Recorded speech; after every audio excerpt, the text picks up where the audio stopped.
বরের বন্ধুর বউয়ের জন্মদিন, স্পেশাল সারপ্রাইজ অর্গানাইজ করেছিল সুকুমার। তো দেখো, ও স্কুটিতে করে বিরিয়ানির হাঁড়ি তুলে নিয়ে এসেছে। আমরা দেখে সবাই অবাক। আমরা এই মুহূর্তে রয়েছি সেন্ট্রালের সামনে, new town Biswa Bangla gate central মলের সামনে রয়েছি আমরা।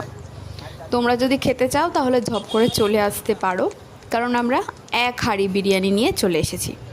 এবার বিরিয়ানির হাঁড়ি রেখে কেক কাটার জন্য সব গোছগাছ করা হচ্ছে। সমস্ত বন্ধুরা এসে পৌঁছায়নি, তাই তাদের জন্য ওয়েট করা হচ্ছিল।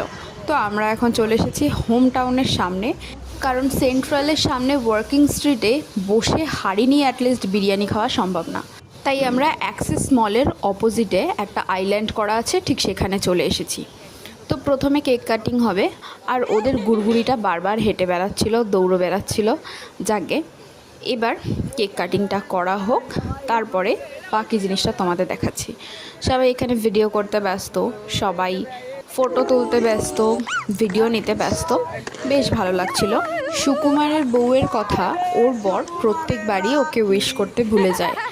এইবার খুব কষ্টে শিষ্টে সে মনে রেখেছে, আর এরকম একটা পার্টি অর্গানাইজ করেছে। বেশ সুন্দর ছিল বিরিয়ানিটা। আমি যদিও খাইনি, বাট স্মেলটা কিন্তু দারুণ ছিল।